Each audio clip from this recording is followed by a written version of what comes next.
Green house gases GSC का जो है उसका वो रिपोर्ट में पढ़ रहा था 5-10 दिन पहले मैंने पढ़ी।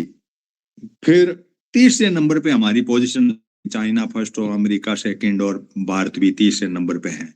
यानी हम विकास को यदि यही मानते हैं कि हम इंडस्ट्रियलाइजेशन करके और ये करके चाहे प्रकृति और मानव सारे खत्म हो जाए, लेकिन हम इसको विकास मान करके और यदि इस बात को ले रहे हैं तो एक चिंतनीय विषय तो बनता हमारे। अब इसके अंदर मोटा मोटा हमारे मंच से कई बार रूपचंद जी ने भी ये बात उठाई कि भी किसने कहा तुम्हें 1.5 डिग्री करो, और एक रिपोर्ट में पढ़ रहा था 1.5 क्या 2.5 के आसपास तो पहुंच चुका है। वो तो कुछ गैसें हैं जो आपको रोक रही है इसको, वरना ये तो बहुत कुछ बढ़ चुका है ये। अब सोचा ये कि यार 2.5 बढ़ गया है, हम 1.5 और 2 के बीच में इसको रखना चाह रहे हैं। 2 तो किसी हालत में नहीं, और 1.5 को रोकना है, इतने तारीखों तक रोकना है, इतने सन तक रोकना है। तो एनडीसी बना, आईएनडीसी, इंटेंडेड नेशनली डिटरमिन, यानी सर राष्ट्रों ने 2015 पेरिस में कहा कि हम जो है ये करेंगे। मोदी जी भी पंचरामृत कह के आगे हमारे देश के हिसाब से हम सोचें तो। और इन्होंने भी मोटा मोटा ये सोचा कि यार अपने क्या है कि ये रिन्यूएबल एनर्जी को कर रहे हैं, तो उसमें मार्केट घुस गया, सोलर एनर्जी घुस गई, और ये लिथियम वाली कहानी अपन सब जानते हैं, इसलिए सारे लोग अपन एक ही जगह इकट्ठे होकर हमेशा बात करते रहते हैं। क्या हम सिर्फ विकास इसी से कर पाएंगे और कोई रास्ता ही नहीं है कि सिवाय इंडस्ट्री, धुआं, कार्बन उत्सर्जन, ग्रीन हाउस गैसेज, यही एक लाइन बनेगी हमारी, या कोई और भी हमें कुछ रास्ता सूझ सकता है? जैसे फॉरेस्ट वाली बात आई, फिर इनके अंदर ये जो 5 आर जो आए हैं इसमें 30 में, उसके अंदर ये बात आई थी जैसे रीशेपिंग के मामले में आया कि भाई ये फॉरेस्ट रखवाली कर रहे हैं, इंडिजियस पीपल है, इनको देवो ना, आप पैसे देने ही है, तो आप पैसे 1.3 ट्रिलियन को देवोगे किसको, ये भी तो तय कर लो। फॉरेस्ट के रखवाले हैं, उनको तो भगा के फॉरेस्ट काट रहे हो आप। तो ये बातें भी उभर के आई।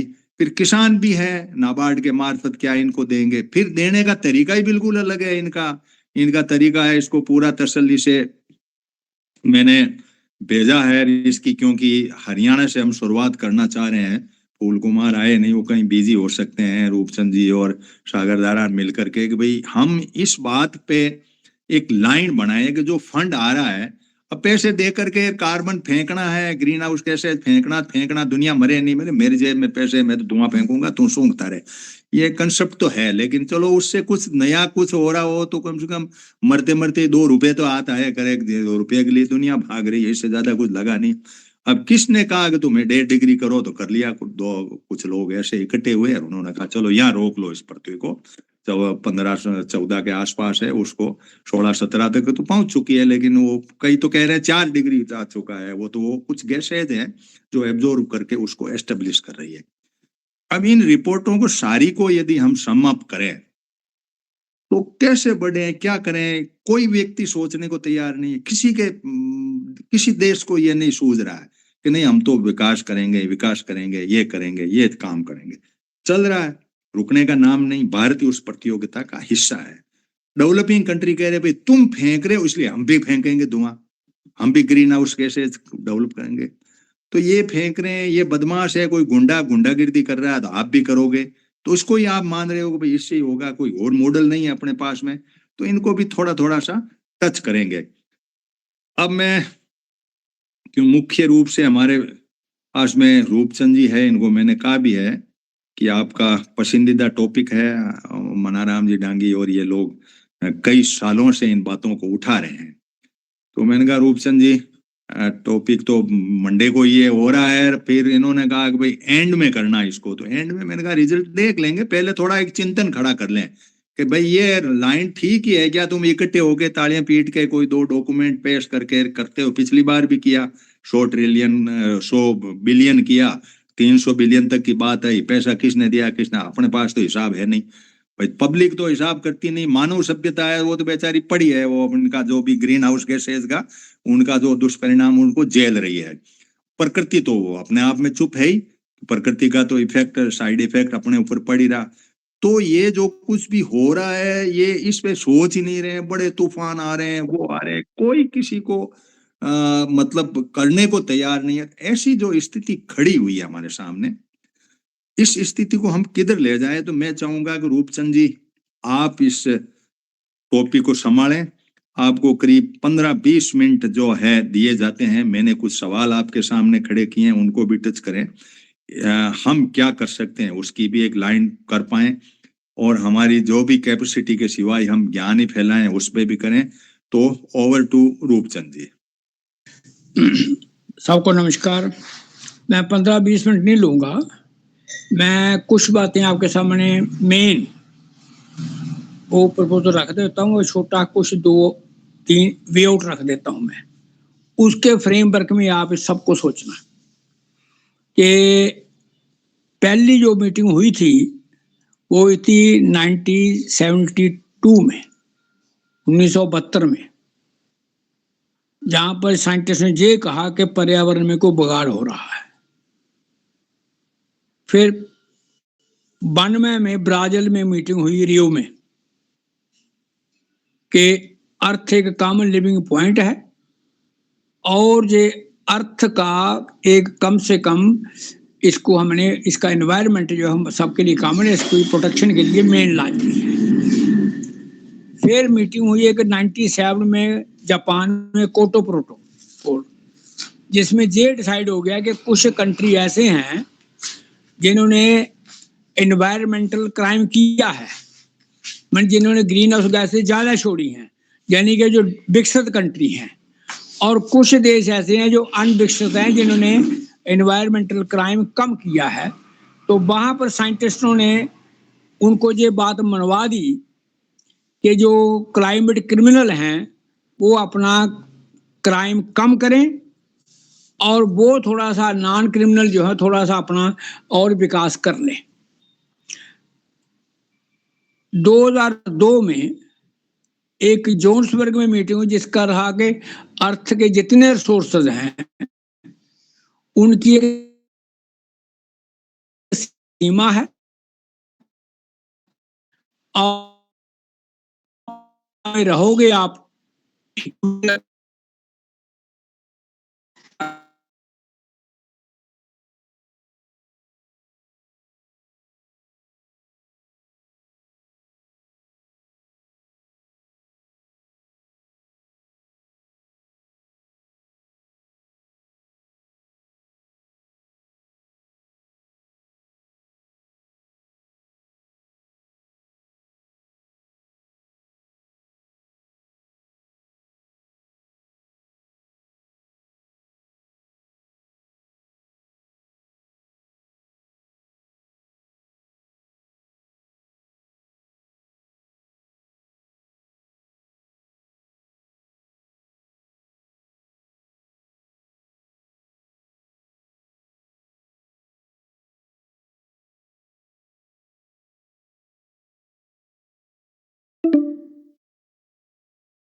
पंद्रह के बाद, उसके बाद जो फैसला हुआ उसके मुताबिक हर कंट्री ने अपने अपने जोन में अपने अपने मैनेजमेंट प्रबंध में एनवायरमेंटल लॉ को डाइल्यूट किया है।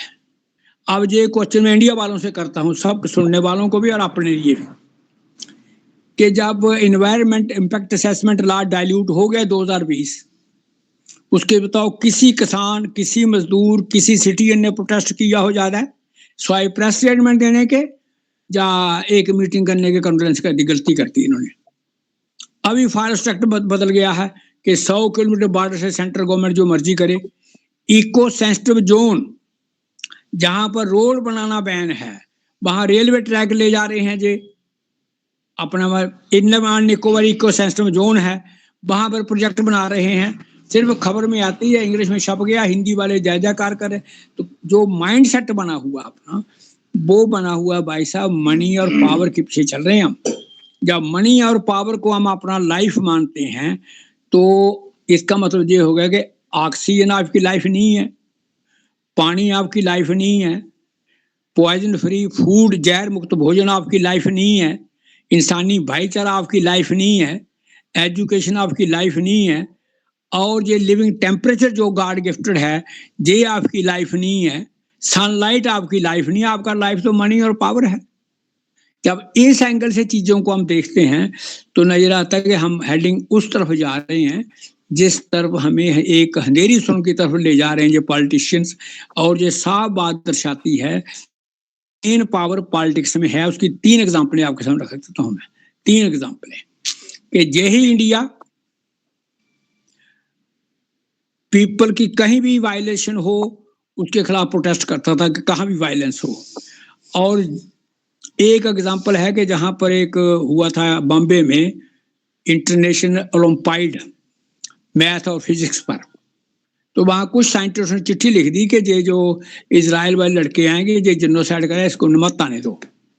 तो इंडिया के 300 आईआईटी के 2 डायरेक्टर और वाइस चांसलर और प्रोफेसर एचओडी ने पीएमओ को चिट्ठी लिखी कि ये जो 7-8 आदमी हैं इंडिया के थिंकर, इन पर सस्पेंड करो, उनके ऊपर केस चलाया जाए। इसका मतलब हम जिनोसाइड के सपोर्टर, अन ह्यूमन किलर, जब उस सरकार की हम सपोर्ट करते हैं तो हमारी सरकार हमारे लिए जिनोसाइड का जो स्लो जिनोसाइड करेगी, एनवायरनमेंट को बिगाड़ करके हमारी अकली खत्म हो जाएगी। तो इस ग्लोबल वार्मिंग की वजह से ये जो डॉलरोक्रेसी चली है, अब जहाँ तो डेमोक्रेसी, जहाँ डॉलरोक्रेसी है, जिसके पास डॉलर हो गए उसका राज चलेगा। और इक्विटी ऑफ एनर्जी ये पहला स्लोगन है अगर आपने ग्रीन हाउस गैसेस को कम करना है, कि एनर्जी का सोर्स चाहे न्यूक्लियर हो, चाहे थर्मल हो, चाहे हाइड्रो हो, चाहे सोलर हो, चाहे विंड हो, हर सोर्स ऑफ न्यूक्लियर एनर्जी से आपको ग्रीन हाउस गैस एमिशन होगी और वो बायोडाइवर्सिटी को बाकायदा लॉस पहुंचाएगी। तो जब उन्होंने बायोडाइवर्सिटी को लॉस पहुंचाना है और ग्रीन हाउस गैस पैदा करनी है, चाहे बढ़ने से पहले या बढ़ने के बाद, तो इसका मतलब यह है कि इक्विटी ऑफ एनर्जी जो है वो मेन काम है। जैसे इकोनॉमिक्स में इक्विटी चाहते हैं हम 1:5, ऐसे ही एनर्जी की इक्विटी चाहिए, लिविंग इक्विटी चाहिए। बिजनेस का इक्विटी अलग बनो, लिविंग इक्विटी बराबर है। कोई अधिकार किसी को नहीं है कि जिसके पास पैसा ना हो उसके बच्चे जो है वो कैरोसिन का लैंप जला के पड़े, और जिसके पास पैसे हैं वो 7 मंजिला 8 मंजिला अपना घर को रोशन करके रखे, चाहे उसके बच्चे पढ़े या ना पढ़े। ये कोई लिविंग इक्विटी नहीं एनर्जी होनी चाहिए, तभी जाकर के आप ग्रीन हाउस गैसें कम कर सकते हैं। कि आज एक कॉमन स्लोगन हम जनता में पॉपुलराइज कर सकते हैं? नहीं कर सकते। ये कॉमन एजेंडा बनता अगर आपने ग्लोबल वार्मिंग रोकनी है तो इक्विटी ऑफ एनर्जी एक पहला स्लोगन बनेगा। एक बात। फिर एनवायरमेंट प्रोटेक्शन जो है वो एनवायरमेंट सिक्योरिटी जो है वो नेशन सिक्योरिटी से नंबर 1 पर है आजकल। मैं आम एग्जांपल आजकल किसानों को पूछता हूं कि जैसे पंजाब में फ्लड पानी खड़ा था, आपका S-400 जो रशिया का लिया हुआ एंटी मिसाइल सिस्टम, क्या वो इतने खड़े पानी में काम करेगा? आपके टैंक खड़े हो लड़ने के लिए और पीछे फ्लड आ जाए, कहां करोगे? जो प्ली हमारे मिनिस्टर ने सुप्रीम कोर्ट में दिया था 4 धाम यात्रा वाला रास्ता 10 मीटर चौड़ा करने के लिए, रवि चोपड़ा की रिपोर्ट को टर्न डाउन कराने के लिए, कि हमें वहां पर चाइना के बॉर्डर पर डिफेंस इक्विपमेंट ले जाना है, टैंक ले जाने हैं। लैंड स्लाइडिंग हो जाए, टैंक ना आगे जाएगा ना पीछे जाएगा। इसका मतलब ये नेचर के खिलाफ आपका डिफेंस भी काम नहीं कर सकता, सुरक्षा बलों नहीं। स्मॉग की वजह से आपकी फ्लाइट 300 कैंसिल हो गई है दिल्ली से में कल, तो फाइटर कैसे चलेंगे भाई? ये तो बता दे कोई अपने। इसलिए मेरी जो सबमिशन है कि पहला point environment security at the cost हर में टॉप होनी चाहिए। उसके बाद फूड सिक्योरिटी, और उसके बाद है आगे दूसरा, तब जाकर के और इक्विटी ऑफ एनर्जी जो है ये चाहिए। और इसने चिट्ठी लिखी है, अपना जो ब्राजील का होस्ट है वहाँ का लूला डी सिल्वा, उसने साफ लिखा है कि ये शो केस ऑफ आइडिया ही होना चाहिए, साफ कि लेक्चर की और चले गए, लेक्चर की और चले गए। शो केस ऑफ आइडिया नहीं चाहिए हमें, शो केस ऑफ एक्शन चाहिए, शो केस ऑफ एक्शन चाहिए। रूपचंद जी, मैं आपको उसी लाइन पे ले जाना चाह रहा हूँ वापस से। फूल कुमार जी भी जुड़ गए। जैसा आपने बहुत सही वर्णन किया, ये रिकॉर्ड भी हो रहा है हमारा सेशन। 97 में हम लोगों ने पैसे के बदले में ग्रीन हाउस गैसेज छोड़ने की परमिशन दी। ये सवाल दुनिया के लोगों ने सोचा नहीं। अब पैसा जो आया, उस पैसे का कोई हिसाब किताब भी अभी तक नहीं हुआ। 2015 पेरिस में बात छिड़ी कि भाई ये पैसे ऐसे 100 वाला बिलियन वाली बात आई। फिर बाद में पिछले 29 में जो है वो बाकू में हुआ और अब बेलेम में अपन जा रहे हैं। तो पूरी दुनिया में अब अपन ये छोड़ दें कि भाई ये दुनिया ऐसे ही रचेगी बसेगी, ऐसे ही ग्रीन हाउस गैसेज छोड़ेगी। अब सबका माइंडसेट ये बन गया है कि कुछ पैसे कबाड़ दें, कौन क्या देता है। अब इस कबाड़ने के पैसे के कबाड़ने के अंदर ट्रंप इधर भाग रहा है, ये जो डेवलपिंग कंट्री पैसा दे नहीं रही है। तो हमारा ये जो सेशन चल रहा है, हम इस बात में पैसे के अंदर इस बार भी, जैसे मैंने 5 पॉइंट पढ़े, उन पांचों के पांचों ये जो हो रहा है बेलिम में, ब्राजील के अमाजोनिया में, तो उस स्थिति पे सिर्फ पैसे के लिए हम केंद्रित हो जाते हैं एक बार। और पैसा मिलेगा किसको? मान लो सरकार को मिला तो सरकार ने उन लोगों को, जैसे इस रिपोर्ट में मैं इस वीडियो को सुन रहा था संसद वाले को, इंडिजियस पीपल को दिया ही नहीं, जो बेचारे जंगल रखवाली कर रहे हैं उनको भगा के जंगल काटे गए। किसानों को कुछ भी नहीं दिया, कोई मतलब नहीं। वो पैसे आए भी तो कहाँ गए? ये सारी स्थिति बड़ी क्लियर है। तो पहला सवाल तो ये है कि क्या पैसे पे ये समझौता होना चाहिए था? आपको कोई गैस ऐसी सूंघाए कि तुम 5 रुपए ले लो और ये गैस सूंघ लो, सूंघते सूंघते मर जाओ। एक बात तो ये। अब मान लो मजबूरी है हमारी तो सूंघना ही पड़े भाई, कोई धरती सबकी साझा है, बड़े लोग बड़े हैं, विकसित कंट्रीज अपने तरीके से सोचती है, लेकिन पैसे का भी हिसाब किताब नहीं भाई। जिसके लिए हमने समझौता किया कि चल तू ऐसा कर, ये रुपए ले ले, ये गैस है सूंघता रहे मर जा, उसमें भी हमारा पास नहीं है। और जिन लोगों ने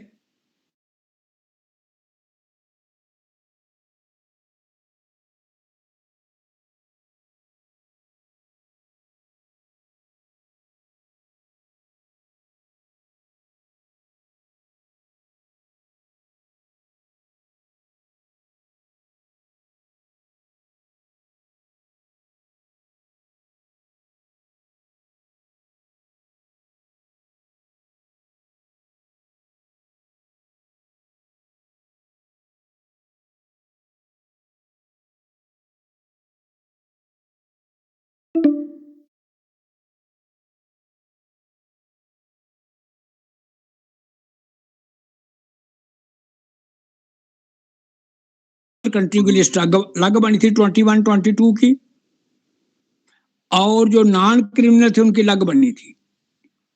तो साइंटिस्ट ने कन्विंस करवाया कि ये जो क्रिमिनल एनवायरमेंट क्रिमिनल हैं ये अपनी ग्रीन हाउस गैसेज को कम करें। उसमें सिर्फ यूएसएस ने कम किया बिकॉज कि जब वो टूट गया तो टूटने के बाद उनकी इकानमी उस टेम्पो पर नहीं चल पाई, बस बाकी वो हिस्टोरिकल बैकग्राउंड की वजह से है वो कम, बाकी किसी ने कम नहीं किया। तब जाकर के 2013 में ये सबको बराबर कर दिया। 2015 के बाद जब फैसला हो गया कि आपको डेयरी कर्म करना, तब वहां पर जो आप कह रहे हैं पैसे वाला, तब वहां पर कार्बन क्रेडिट का मसला आया था कि हम मुकाबला कैसे करेंगे। और वो क्वेश्चन उठाया था जो आइसिस कंट्री है ना, आइलैंड, स्मॉल आइलैंड कंट्रीज, उन्होंने कहा हम कैसे सर्वाइव करेंगे? अच्छा भाई आपको पैसे देंगे। अब पैसे में इनका प्लीज ये है कि एनवायरनमेंट को मुकाबला करने के लिए 2 ऑप्शंस आपके पास। एक तो ये है कि आप या तो आप एनवायरनमेंट की सस्टेनेबिलिटी करो और उसको इसको ग्रीन हाउस गैसों को कम कर दो, जैसे एक इक्विटी ऑफ एनर्जी यूज करके आप सबको लिविंग के लिए एक मिनिमम गैप कर दो, 1 और 5 का, 1 और 7 का, 1 था, जो भी आप चाहते हैं। कमर्शियल एंगल से आप डिफरेंट हो, उनसे पैसे लो, आप जो मर्जी हो। उससे क्या होगा कि नए एंगल से चीजों को सोसाइटी बनेगी।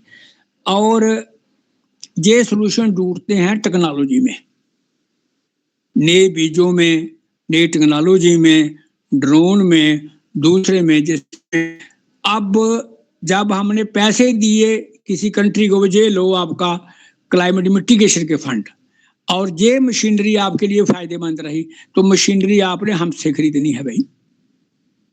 पैसे हम देंगे, पैसे सरकार दे रही यूएसए, और वहां की कंपनी भी कर रहा है क्लाइमेट को मुकाबला करने के लिए। ये जो कारपोरेट के टैक्टर्स है, जब तक इनको हम समझेंगे नहीं, तो 3 अरब से आपको 3 ट्रिलियन मिल जाए, कुछ नहीं बनेगा। और एक कैलकुलेशन और मैं ऐड कर देता हूं कि जितना अर्थ की सर्विस का रिटर्न है सालाना, वो है 125 ट्रिलियन डॉलर, जो नेचर आपको दे रही है, पॉलिनेशन की शक्ल में, वाटर के साइकिल में, बारिश की साइकिल में दे रही थी, या फिश वगैरह जो भी है, ये नेचर साइकिल आपको इसका मूल्य डालना हो तो 125 ट्रिलियन डॉलर पड़ता है। उनको उजाड़ करके हम 39 ट्रिलियन ला रहे हैं, चूंकि जेब में पड़ जाता है, वो जेब में नहीं पड़ता। अब जब इतना selfish motive at the cost of world planet, at the cost of living and non living position पर आ गई है, तो फिर हमें एक नया माइंडसेट बदलना पड़ेगा। और जो क्रिमिनल लोग आए हैं आगे, उनको जब तक आप फेस टू फेस करके कि आप हमारी आने वाली जनरेशन की डिस्ट्रक्शन कर, उनकी कब्र खोदने वाले हैं, नहीं कहेंगे, आप उनका मुकाबला नहीं कर सकते। That is all.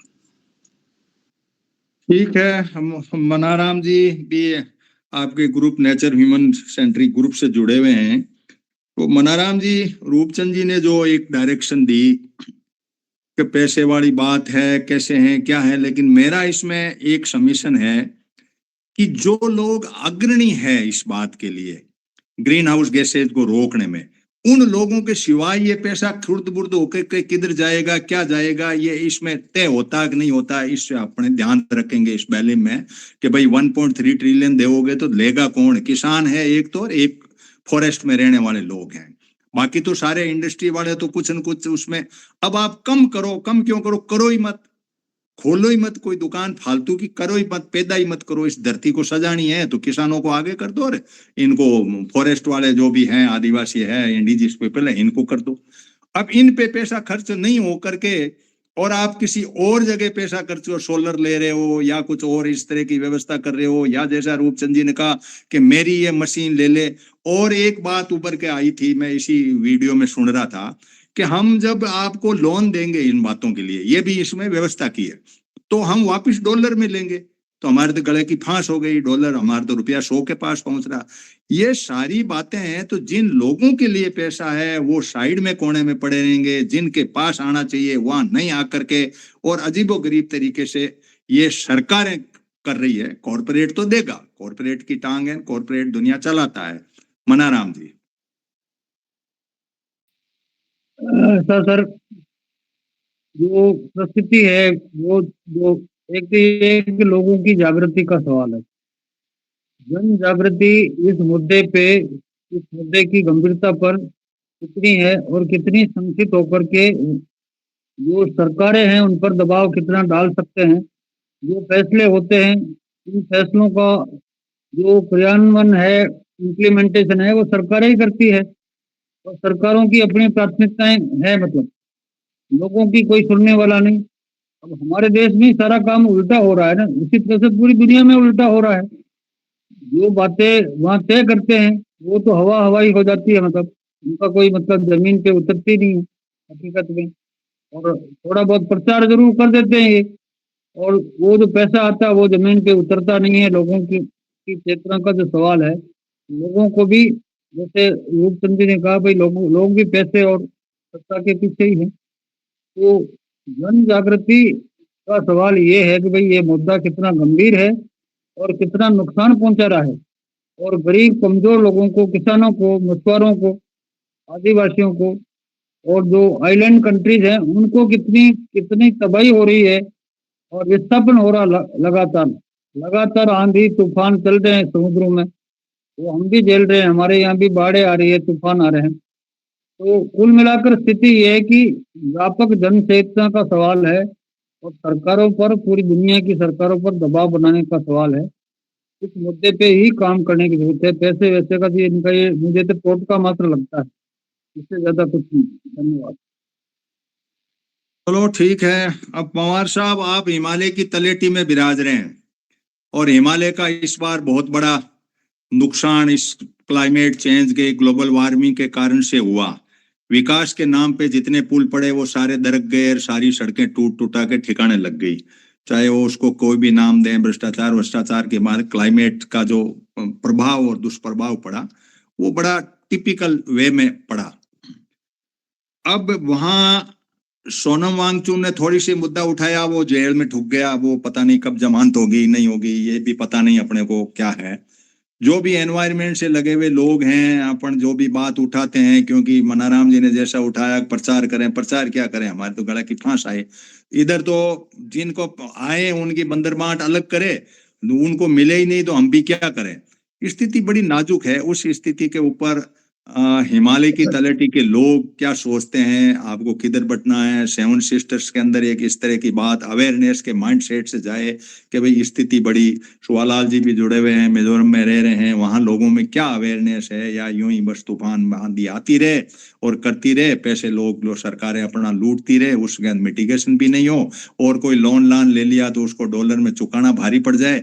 ये बड़ा एक एबनॉर्मल सम्मेलन है जिसका कोई मायने नहीं है वैसे, लेकिन हो रहा है सम्मेलन, 30वां हो रहा है। वो डेजर्ट पे हो जाएगा थोड़े दिनों बाद में, हर 2 साल में होता है वो डेजर्ट वाला। एक वो जो है बायोडाइवर्सिटी के CBD का हो जाएगा। तो मैं इन पे पूरी नजर रखता हूँ। 92 के बाद में जो अर्थ समिट हुई उसके ऊपर, और अर्थ के ऊपर भी मैंने जो जैसा इन्होंने कहा कि 125 करोड़ इतने रुपए का इतना माल हमें मिल रहा, पृथ्वी दे रही है, और हम विनाश की तरफ चल रहे हैं, पहाड़ दर के खत्म हो जाएंगे। पवार साहब। नमस्कार सभी को। जो आपने चूंकि हिमालय की तलहटी की बात की, उत्तराखंड की बात की या हिमाचल की बात की, उसमें डैमेजेस दिखाई दी, या पंजाब में बाढ़ आई, चूंकि बांधों में क्षमता नहीं थी रोकने की, पहले से योजना नहीं बनाई थी कि भाई पानी रोकना है। लेकिन असली बात यहाँ आती है कि भाई ये मतलब डैमेज हुई दिखाई दी, लेकिन डैमेज क्यों हुई, जो नुकसान हुआ वो उसका जिम्मेदार बहरहाल अतिवृष्टि क्यों हुई। सवाल तो ये आता है ना कि बारिश तो होती थी लेकिन इंटेंसिव बारिश होने लगी, वो कारण क्या है। वो एक तो ग्लोबल वार्मिंग तो है ही हमारी, कि हमने मतलब टेम्परेचर वाला जो इशू है वो वर्ल्ड वाइड है। हमने जो गैसेस छोड़ते हैं हम इसमें एटमॉस्फेयर में, जो इंडस्ट्री हमारी, या जो हमारे हवाई जहाज, या जो हमारी जो भी मतलब गैसेस छोड़ते हैं, हमारी गाड़ियां, उसके कारण क्या हो गया कि बारिश जहां जब भी होती है, इवन उत्तराखंड में ही नहीं, आप यहाँ राजस्थान में भी जब भी देखते हैं, तो जब बारिश होगी तो वो बहुत इंटेंसिव रेन होने लगी, स्लो वाली नहीं होती। जैसे झड़ी लग जाती थी पहले सितंबर के महीने में, 8-8 10 दिन झड़ी लग जाती थी, बहुत डिजलिंग होती थी। लेकिन अब डिजलिंग होना तो बंद हो गया गैसेस के कारण, और बहुत भयंकर बारिश होती है थोड़ी देर में, मतलब पूरा बरस जाता है। जो आपका 2013 में ये इफेक्ट दिखाई दिया था सबसे पहले। 2013 में जून के महीने में 300 mm बारिश हो गई एक दिन में, 24 घंटे में 300 mm बारिश हो गई, जबकि पूरे साल का औसत 1200 mm का होता है। यही इस बार दिखाई दिया कि हमारी यह मतलब एक एक दिन में जो है 200-250 mm तक बारिश हुई एक दिन में ही, जो पूरे साल में स्प्रेड होनी चाहिए थी। अभी समस्या यही है कि भाई ये हम क्रिएशन कौन कर रहा है इसका, हम ही। जैसा आप फाइनली वहीं जाएंगे, भाई आप देखो ना कि अल्टीमेटली ये गैसेस प्रोड्यूस कौन कर रहा है, ये ऑटोमोबाइल की, एयरप्लेन की, ये सब गैसेस इंडस्ट्री की, मतलब ये किसके लिए है। मतलब कौन कर रहा है इस सबको जो है? देश की आपको पता है, हम भी जानते, सभी जानते हैं हम कि 4-5% जो आबादी है ऊपर मस्ट अपर मोस्ट पैसे के हिसाब से वाली, उसी को सारे संसाधन चाहिए, उसी को सारी सुख सुविधाएं चाहिए, उसी को फ्रिज चाहिए, उसी को एसी चाहिए, उसी को हवाई जहाज चाहिए, उसी को ट्रेवलिंग चाहिए, उसी को ये हाईवे चाहिए बड़े बड़े 4-4 6-6 लेन वाले। तो ये जरूरत किसकी है? मतलब वो सबसे बड़ा वही लोग हैं समस्या पैदा करने वाले, जिनके पास ये पैसा आएगा, जिसको हम बात कर रहे हैं भाई कोई एड भी आएगी तो वो कहाँ जाएगी? अल्टीमेटली उन्हीं उद्योगपतियों के पास चली जाएगी, राजनीतिज्ञों के माध्यम से, ठेकों के माध्यम से, जो इसके जिम्मेदार है सारी के सारी वो क्रिएशन के। तो अभी मतलब ऐसा नहीं, मैं रोने वाली बात नहीं है, क्योंकि हमारी 80 तक जो है वो 2.1% पॉपुलेशन वर्ल्ड की बढ़ रही थी पर ईयर, और वो अभी पिछले 10 साल पहले से घटकर 1.1 पे आ गई, वो परसेंटेज ग्रोथ जो है पर एनम वाली जो है। और लाइकली ये है कि अगले 20 साल में वो 0% पे आ जाएगी, ऐसी संभावना है। अब देखो होता क्या है, ये तो अभी जो नेचर है वो बताएगी।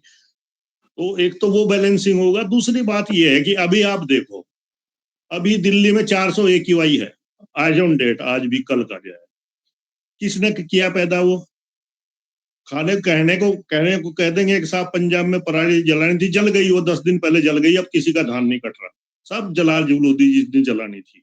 अभी पर्यावरण दिल्ली में होता यही है कि भाई गर्मी के दिनों में तो जितनी आपने धुआं छोड़ा आपकी गाड़ियों ने, हवाई जहाजों ने, वो सारा का सारा उड़ जाता है ऊपर गर्मी से, और सर्दी में वो कंडेंस होकर के आपके नाक में आ जाता है, 2 मीटर हाइट तक आ जाता है, तो आपको रोना पीटना मच जाता है दिल्ली में। लेकिन क्रिएट कौन करता है उसको? दिल्ली के रहने वाले ही क्रिएट करते हैं, दिल्ली में आने जाने वाले क्रिएट करते हैं। करीब करीब मोटा मोटा सा एस्टिमेट है कि करीब 30-40 लाख गाड़ियां दिल्ली में एंट्री लेती हैं, और एंट्री लेती हैं, वहां के अंदर वाली को छोड़ दो, तो एंट्री लेती है बाहर से।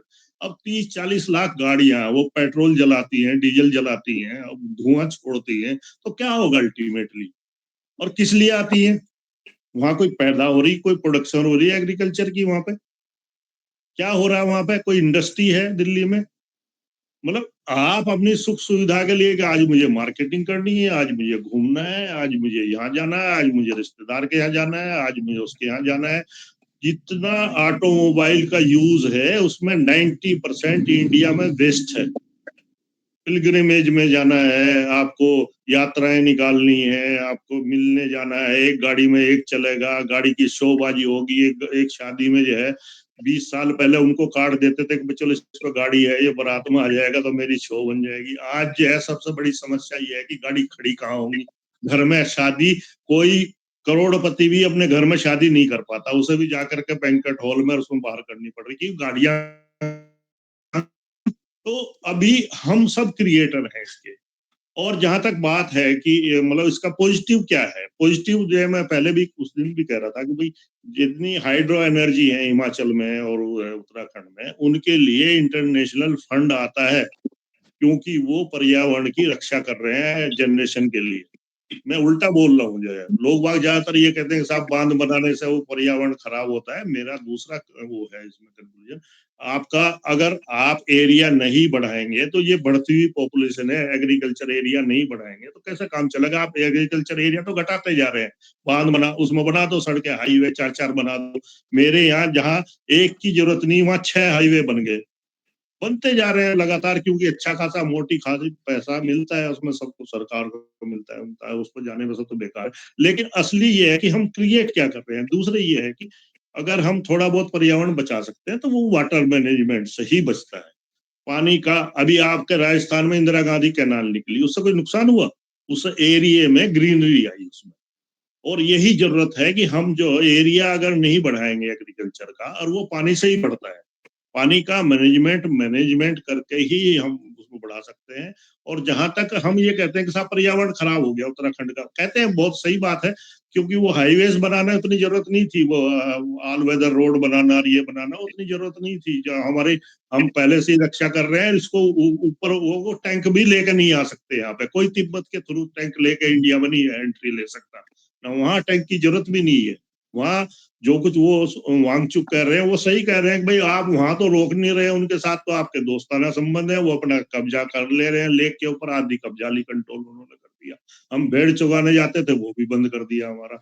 मतलब वहां तो हम फेल हो रहे हैं, और ये सब बहाना लें कि साहब जो हम हाईवेज बनाएंगे और उसमें से कुसली खाली पैसे की बंदरबाट है। अभी आप भी 25 साल का अधिवेशन चल रहा था उत्तराखंड विधानसभा का, बने हुए 25 साल हो गए, तो वहां जो विधायकों ने बोला वो अगर आप सुन लेते ना चौधरी साहब, तो आपकी समझ में आ रहा। वो विधायक खुद कह रहे हैं कि किसी का विकास कुछ नहीं हुआ, सब हम विधायकों का, जो ब्लॉक प्रमुख लेवल के नहीं बन सकते थे, ब्लॉक प्रमुख नहीं बन सकते, मुख्यमंत्री बन गए, इतना ही हमारा विकास हुआ। ये विधायकों के कथन है, मंत्रियों के कथन। तो अभी हम उसको खाली टाल देते हैं कि साहब वो पेड़ काट दिए वहां पे, वो मतलब सुप्रीम कोर्ट भी वो ले लेता है कि साहब जंगल कट गए। जंगल वंगल कोई कटता उठता नहीं है, जंगल काटने के लिए तो पूरा मतलब दिल्ली से ही जो है पर्यावरण मंत्रालय से स्वीकृति मिलती है, कोई कटता उठता नहीं है। अभी थोड़ा सा व्यवहारिक सोच की जरूरत है, हमें पानी का मैनेजमेंट में जरूर जाना पड़ेगा। पानी का मैनेजमेंट पर्यावरण को नियंत्रित करता है। अगर हम जितनी ग्रीनरी बढ़ाएंगे, पेड़ भी कहाँ लगाएंगे जब तक उनमें पानी नहीं देंगे तो क्या चलेगा। वो जहां जहां जंगल है वहां अपने आप ही झुक जाता है। आप काट भी दो, अगले 2 साल बाद फिर वही उतना ही तैयार हो जाता है, वहां कमी नहीं आती फॉरेस्ट में। कमी हमारी यहाँ आ रही है कि हम जो हमारे अच्छी खासी जो खेत थे उनको हम जो है सड़कों में, इसमें आबादी में, आप हाई राइज क्यों नहीं बनाते। एक शहर को विकसित करते जाएंगे, वो जो 4 स्क्वायर किलोमीटर में रह सकती है आबादी, उसको हम 400 किलोमीटर स्क्वायर किलोमीटर में ले जा रहे हैं। उसको एक एक मंजिला मकान बना रहे हैं। यार भाई, हाई राइज तोड़ करके आप चांदनी चौक को सारे को बुलडोज करो, उसमें 20-20, 25-25 मंजिली शुरू बिल्डिंग बना दीजिए। क्यों जाएगी दिल्ली बाहर को, जो है वो गुड़गांव भी सारा घेर दिया, नोएडा भी घेर दिया, सोनीपत भी घेर दिया, सारे के सारे में आबादी बनाते चले जाओ। क्यों भाई मतलब हाई राइज क्यों नहीं करते आप। मतलब एक मतलब हॉरिजॉन्टल क्यों इंक्रीज कर रहे हो, उसको वर्टिकली इंक्रीज करो। बहुत सारी चीजें हैं। अभी हम थोड़ा सा आ रहे हैं बाहर। अभी मैं देख रहा हूँ चौधरी साहब, लास्ट में मैं ज्यादा देर नहीं लूंगा। मैं पिछले 1 साल से ये देख रहा हूँ कि नेता अपनी औकात में आ रहे हैं। उनको ये पता लगना शुरू हो गया कि तुम आश्वस्त मत रहो कि अगली बार चुनाव जीत ही जाओगे, चाहे किसका कुछ करो या न करो। और वो सारे के सारे एक दूसरे के दुश्मन इकट्ठे होकर के आ रहे हैं। उन्हें पता लग गया सब क्या, सबकी खतरे में है। अब सबकी राजनीति जो है, सबके जो पद खतरे में है। वो तुम्हारा एमएलए एमपी बनना किसी के लिए भी आश्वस्त होकर नहीं बैठ सकता। वो जनता के बीच में आने शुरू हो गए, और उन्होंने जो जनता को बेवकूफ बनाना था उसमें कमी आ गई, क्योंकि जनता जागरूक हो रही है। तो मैं तो आश्वस्त हूँ चौधरी साहब कि ये जो हमारी सोच है, यही सही में मायने में पर्यावरण को ठीक करेगी। बाकी तो आप सब ठीक है लोग बुद्धिजीवी हैं। कुमार साहब, आपने क्या, आपका काफी स्टडी है कि जनसंख्या कम होगी, इसलिए आश्वस्त हैं उस बात के लिए। और ये बड़ा अच्छा सुझाव है कि यदि हम पानी का मैनेजमेंट करते हैं तो कृषि भी बढ़ती है, सारी व्यवस्था जो है वो सुधरने की तरफ बढ़ सकती है। नदियां जोड़ने का प्रोजेक्ट भी आए थे, लेकिन वो प्रोजेक्ट रह गए। और हम जो बड़ा, हमारी दिशा जो है विकास की 4-5% लोगों के लिए है। और ये बात घर घर में फैले कि ये सुविधा उनके लिए है। कोई कार अच्छा, में एक बैठा नहीं है, बाकी खेतों में पड़े हैं। तो यही मोटी सी बात है उभर के आई। तो अब मैं, रूपचंद जी, एक मैं मिनट आपसे, चौधरी साहब, हाँ, एक कमेंट और। जहां तक किसानी वाली बात है, मैं फिर वो अपनी उस लाइन को रिपीट करना चाहता हूँ कि जब तक मार्केटिंग किसान अपने हाथ में नहीं लेगा। मैं एक छोटी सी एग्जांपल बता हाँ, रहा हूँ। मेरे एक मित्र हैं, कश्मीर में है वो। उनको मैंने सजेस्ट किया, मैंने कहा यार तुम अपने अखरोट यहाँ से इकट्ठे करके जम्मू में बेच के आते हो, और वो 4.5 गुने में फिर आगे बिकते हैं।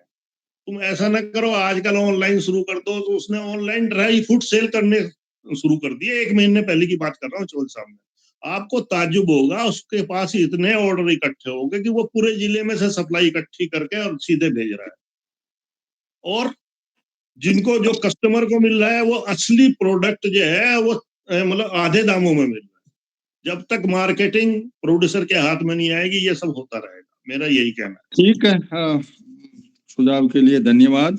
हाँ रूपचंद जी, मैं आपसे एक निवेदन कर रहा था। जो सागरदारा जी का प्रोग्राम था, वो फूल कुमार जी भी जुड़े हुए हैं, आपकी डायरेक्ट बात हो जाएगी। 1 मिनट में आप अपनी बात को रखेंगे, उनका कब प्रोग्राम है, कहाँ है, किस देश में है। तो आप कह रहे थे कि भाई फूल कुमार जी की मीटिंग हो जाए तो ठीक है। हम भी इस बात के लिए चिंतित हैं कि हरियाणा से ये बिगुल बजे कि ये जो धन आ रहा है कैसे आ रहा है किसानों तक, और इसमें कैसे बड़े करे।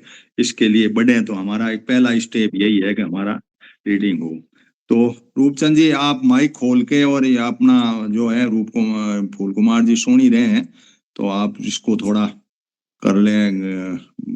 मेरे को देश भी याद नहीं रहा और वो भी है, मैंने इनको मैसेज भेजा था तो। अच्छा, फूल कुमार जी नमस्कार।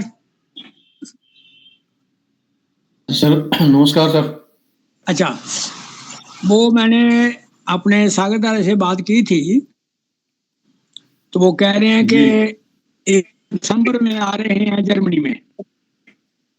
अच्छा, उनकी बेटी वहां सर्च कर रही है, वहां पर जर्मनी में आ रही है वो जर्मनी उनके वो मिलने जाएंगे दिसंबर में। जब वो जाएंगे तो उनका टाइम डेट आपको मैं हनुमान जी को मेल कर दूंगा और जी आपको फॉरवर्ड कर देंगे।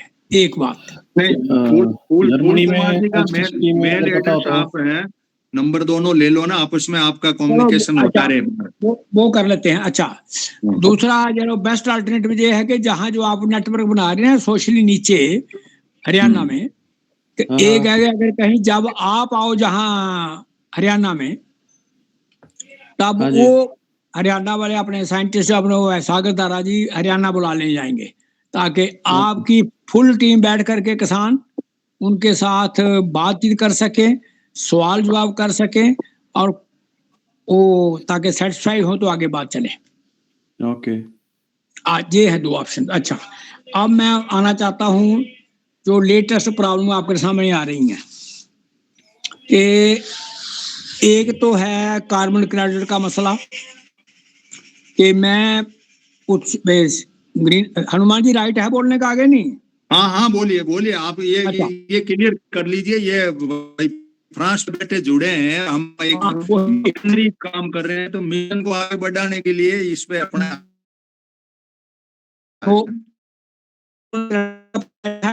कंपनियों का है कि मैं एज ए कंपनी हम इंडस्ट्री लगाते हैं हम, और जितना हमारा स्टैंडर्ड मिशन बना उससे हम ज्यादा कार्बन छोड़ते हैं।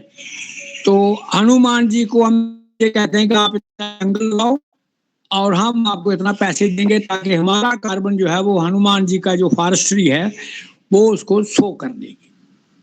ये फार्मूला है कार्बन क्रेडिट का।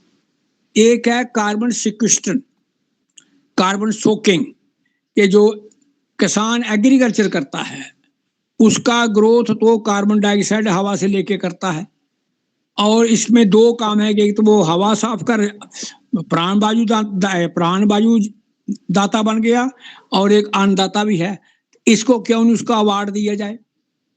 अगर कंपनियां जंगल लगाएं, चाहे वो प्रोडक्शन दें या ना दें, और वो मोनोकल्चर जंगल लगाएंगी, नेचर के मुकाबले जंगल नहीं लगा सकते वो, उनको तो जो पैसे दे रहे हैं कंपनियों वाले, तो यही कंपनियां जो हमारा अपना जो जितनी हमारी क्रॉप जो है वो फसल वो कार्बन डाइऑक्साइड सोखती है उसकी कैलकुलेशन उन्होंने करके रखी है।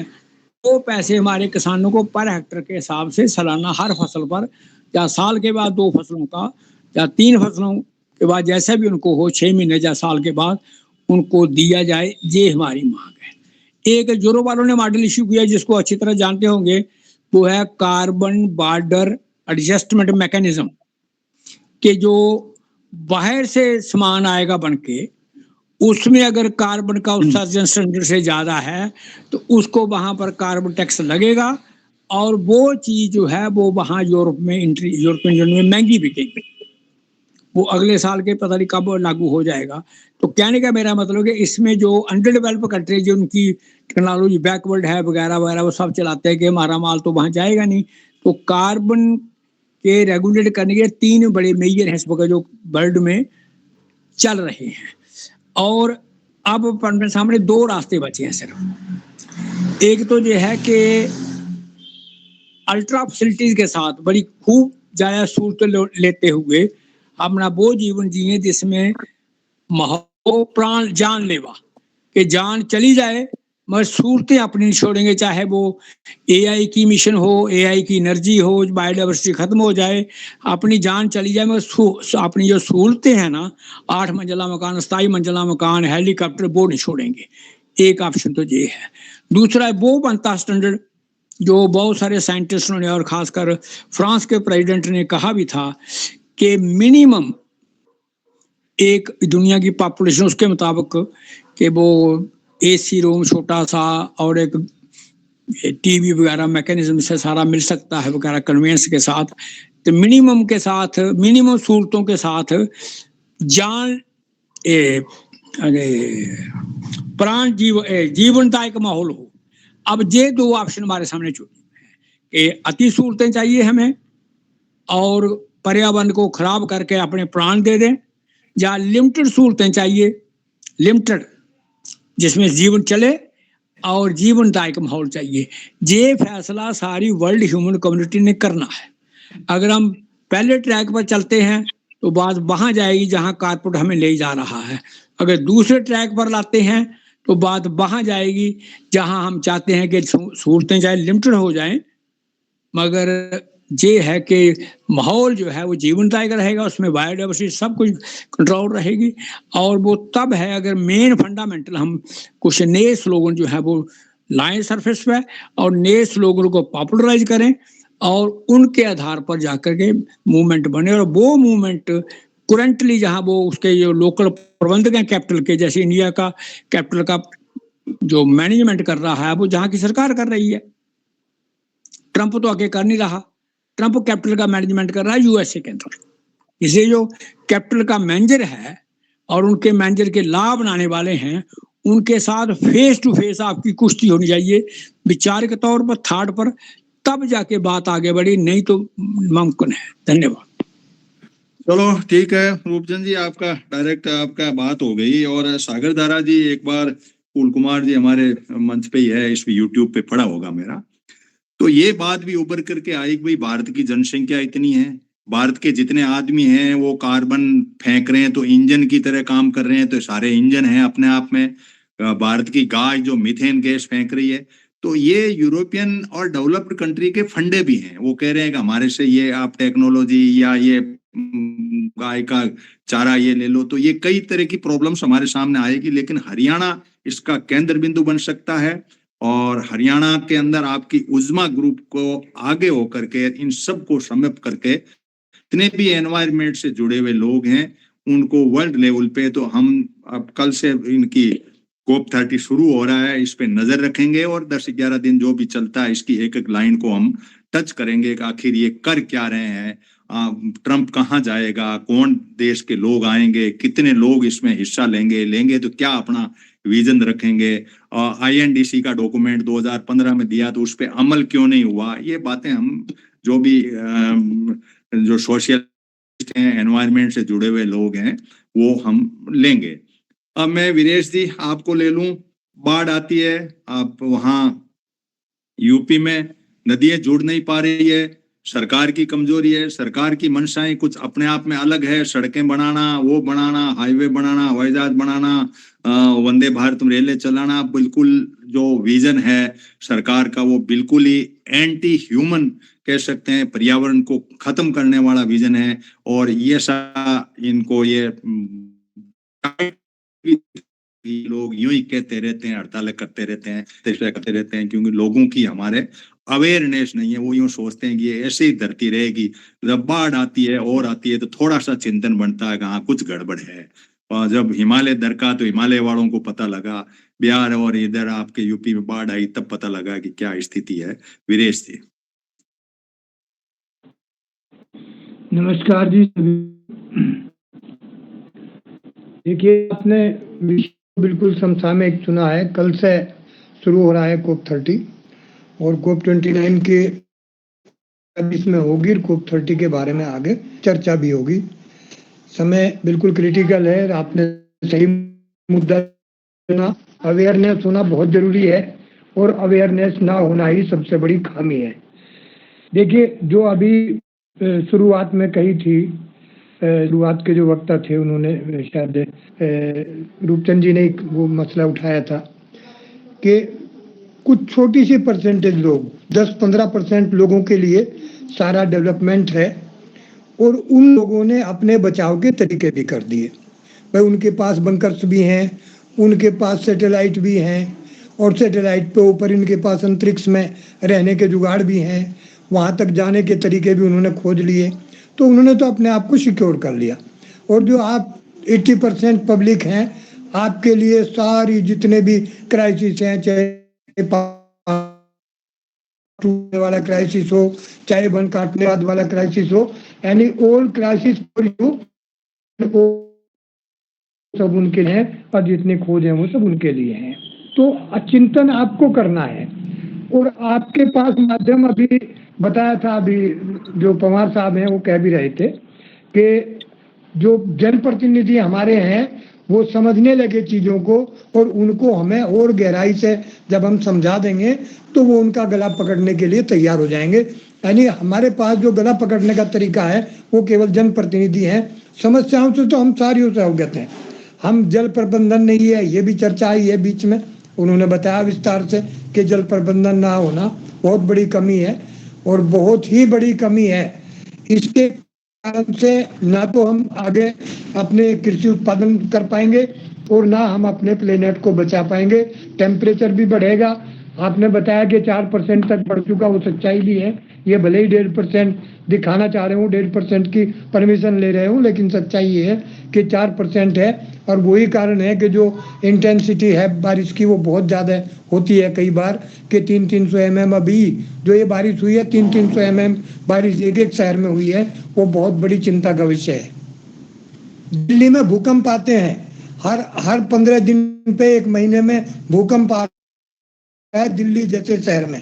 उसके कारण भी हम समझ ही सकते हैं भाई, जो आप ये बना रहे हैं, इसके पिलर जो बनाते हैं आप मेट्रो के और दूसरी बिल्डिंगों के पिलर बनते हैं, तो इसमें आप जमीन के जो लेयर है नीचे से वो टूट जाती हैं, उनमें बैलेंस नहीं बन पाता और जब उनमें हलचल पैदा होती है तो भूकंप आते हैं। और ये बड़ा कारण भूकंप का मुंबई में भी है। दूसरा है बादल फटने का। बंबई जैसे शहर में बादल फटना, अभी हाई राइज बिल्डिंग की बात हो रही थी, अगर हाई राइज बिल्डिंग होंगी तो बादल भी फटेंगे, चूंकि जो फ्लो है हवा का वो फ्लो डिस्टर्ब होगा और मानसून जो है वो डिस्टर्ब होने पे एक जगह केंद्रित होगा, बादल फटने जैसी घटनाएं होंगी।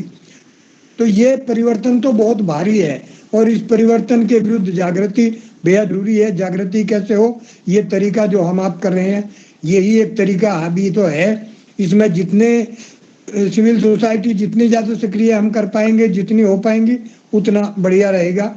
अभी जो विचार आया है भाई फूल कुमार जी के माध्यम से, जो हरियाणा की बात हो रही है, ये आप जल्दी से जल्दी करवाओ। यूपी में हम भी मेरठ में प्रयास करेंगे इस तरह का एक करवाने का प्रोग्राम। मेरठ में एक प्रोग्राम ऐसा हो कि कम से कम जो प्रोफेसर लोग हैं, जो एडवोकेट्स हैं, जो जागरूक लोग हैं, पढ़े लिखे हैं, वो कम से कम उन तक तो बात पहुंचे।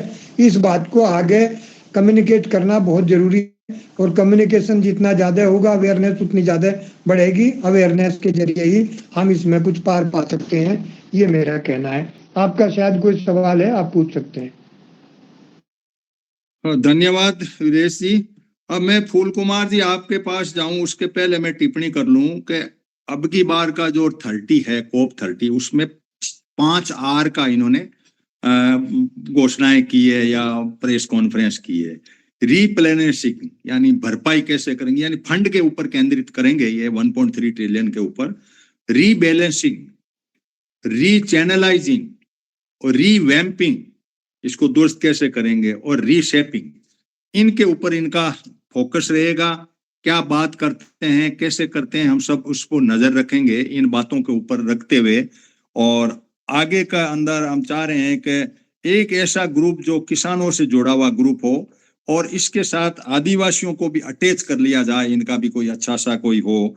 सोनम वगैरह तो वो अब जेल में चले गए, लेकिन कई एनवायरनमेंट के लोग हैं जो अपने तरीके से सोचते हैं, उनको भी हम उसमें लाएं। और यूएनएपी के कई वैज्ञानिक, सागर दारा जी तो हैं ही, और भी कोई साथी जोड़ना चाहेंगे तो उनको करके और एक रोड में बनाया जाए कि हम अवेयरनेस की दिशा को प्रॉपर तरीके से कैसे, कि सुपका छोड़ने तो जैसे मैंने बताया ना कि 85 गुणा कार्बन निकालती है गाय, और इसमें करके उन्होंने कह दिया आप खुद कार्बन डाइऑक्साइड निकाल रहे हैं। अब ये चीजें कुछ ऐसी है कि इनको बड़ा एबनॉर्मलिटी में ये लोग पेश आते हैं। तो जैसा भी है, कॉरपोरेट का अपना फंडा है, कॉरपोरेट अपने तरीके से इनके वैज्ञानिक ही खरीदे हुए हैं कई, उनके पास में जैसे जेनेटिक मॉडिफाइड जो बीज आता है तो वैज्ञानिक उसकी पैरवी कर रहे हैं। आधे वैज्ञानिक इधर है, आधे इधर है, इधर वाले वैज्ञानिकों को वो कहते हैं वो यूं ही फालतू ही करते हैं, विकास रोकते हैं। इतनी बड़ी जनसंख्या पृथ्वी की कोई रुकती है क्या? 9 अरब से 10 अरब हो जाएगी तो 9 अरब की जो जनसंख्या है उसमें 1.5 अरब तो भारत लिए बैठा है। भारत की पोजीशन के ऊपर सबकी नजरें भी है, भारत की कंज्यूमर कंट्री है। और यहाँ जो कुछ भी विकास का जो मॉडल है वो टिपिकल मॉडल है। हाँ, तो रूप कुमार जी आप कुछ कहना चाह रहे हैं, फिर मैं फूल कुमार जी को ले लेता हूँ। हाँ, मैं ये बात इसे ऐड कर जाता हूँ, आपकी बात जो आपने कहा ना साइंटिस्ट बिके यहाँ इधर उधर। बिल गेट जो स्टैंड करता था ग्रीन एनर्जी के लिए, 17 साल के बाद उसने एक डॉक्यूमेंट निकाला है कि मैं जो समझता कि क्लाइमेट चेंज खतरनाक है, अब मैं नहीं मानता। क्यों? यही मैं कह रहा था, यही रिपोर्ट ही ये ट्रम्प ने भी ट्रम्प ने भी कहा कि अब ये जो क्लाइमेट चेंज कोई खतरा नहीं है, तुम तो इधर हो साइड में, ये सब बकवास है। हाँ, ये आपकी बात को सपोर्ट कर रहा हूं मैं। हाँ। क्योंकि ट्रम्प जो है, आगे जो बात ऐड कर रहा हूं, ट्रम्प जो है वो है पेट्रोल लॉबी का आदमी। हाँ, ये रिपोर्ट आ चुकी है और अपने नीति आयोग ने भी दे दी। वो कह रहा पेट्रोल खरीदो, धुआं निकालो, मस्त रहो। क्या है कि ये फालतू के बात है, ये तो बिना मतलब की बात कर रहे हैं ये लोग, बिना मतलब की। लेकिन एग्रीकल्चर सेक्टर वालों को इसमें आगे आना चाहिए, क्योंकि नुकसान इनडायरेक्टली एग्रीकल्चर को है। एग्रीकल्चर खत्म होने का मतलब है कि धरती का बहुत बड़ा लाइफ लाइन खत्म होती है। और एग्रीकल्चर के लोग जब आगे आएंगे, उसका इसलिए मैं केंद्रित ज्यादा रहता हूं हरियाणा और पंजाब के इस बेल्ट के ऊपर के। यदि एग्रीकल्चर वाले लोग इस बात को समझ के आगे बढ़ेंगे ना, तो एक बात आएगी कि यार खेती नहीं होगी तो करेंगे क्या, करोगे क्या आप बताओ? धुआं फेंको, कुछ भी फेंको, लेकिन खेती के ऊपर जो दुष्प्रभाव हो रहे हैं उनको हमें समझना ही पड़ेगा और दुनिया को समझाना पड़ेगा।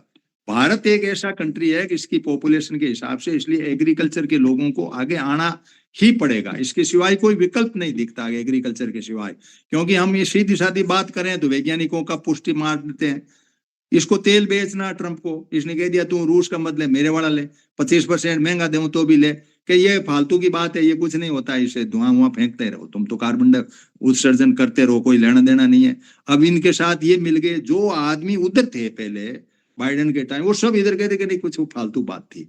अब ये रिपोर्टें आती है, अपन लोग पढ़ते भी हैं, लेकिन इसको अपन कर भी क्या सकते हैं, इसके बारे में अपना एक लिमिटेड बात है। लेकिन हमारा चिंतन एग्रीकल्चर पे यदि आता है, एग्रीकल्चर सेक्टर यदि इसमें करता, हम नेचुरल करें, वो बात अलग हो सकती है वो, लेकिन हम पौधा बो रहे हैं, ये तो हम कर रहे हैं ना। हम तो इस बात पे तो हमारी खेती खड़ी है, इसको तुम क्यों सत्यानाश करने पे तुले हो? और ये कर दोगे तो जाओगे कहाँ, मरोगे भूखे। तो फूल कुमार जी। हाँ जी सर, एक तो नमस्कार आप सभी को। जैसे सागर दारादी से बात होने की बात है, तो हनुमान राम सर आपके पास मेरा नंबर भी है और मखनोत्रा सर का नंबर भी है, तो आप व्हाट्सएप पे हम दोनों के नंबर एक्सचेंज कर दीजिएगा। बेस्ट वे है वो, क्योंकि लिखेंगे तो फिर वो कहीं सर लिखेंगे, कहीं मैं लिखूंगा, व्हाट्सएप पे 1 मिनट में चेंज हो जाते हैं।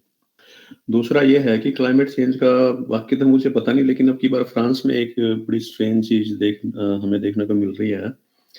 आज 9 नवंबर हो गई, ये मानो कि 9 अक्टूबर कह लो या अक्टूबर के स्टार्ट से यहाँ पे घरों में जो हीटर चलते हैं, परमानेंट चलते हैं, वो पूरी अक्टूबर, नवंबर, दिसंबर और जनवरी, फरवरी 5 महीने तो चलते ही हैं।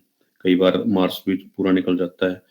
तो अब की बार स्ट्रेंज चीज ये है कि 9 नवंबर आ चुका है और अभी तक हमको घरों में हीटर चलाने की जरूरत नहीं पड़ रही।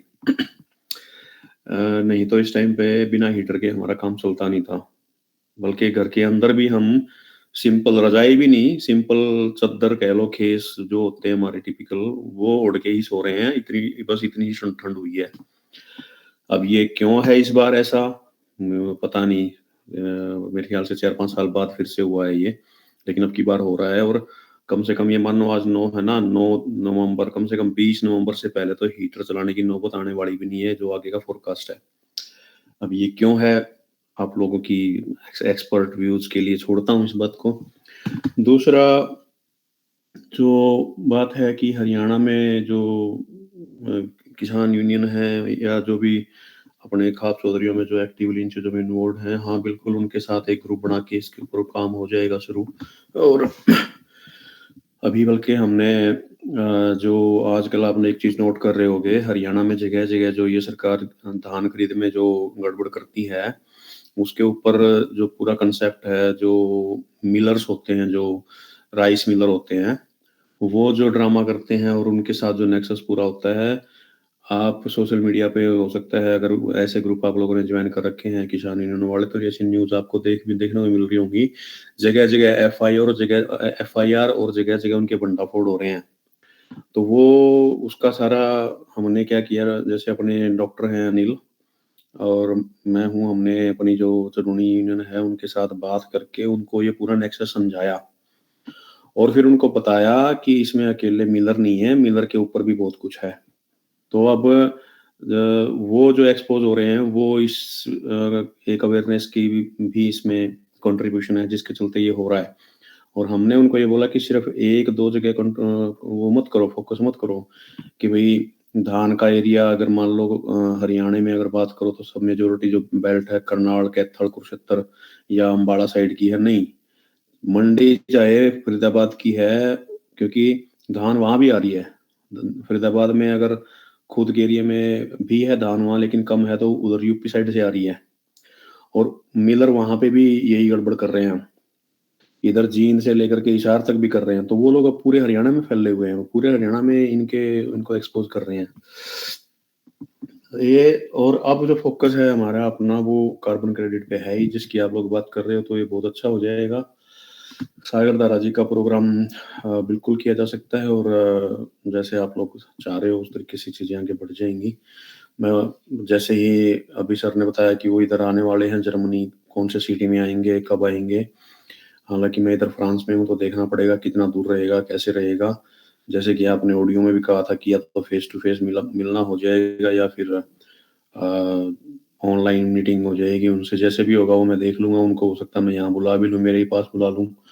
वो डिपेंड करेगा कि उनकी भी अवेलेबिलिटी क्या है, सागर दारा जी की। वो ये है कि कह दूंगा भाई आपको यहाँ भी घूमने का लाभ हो जाएगा।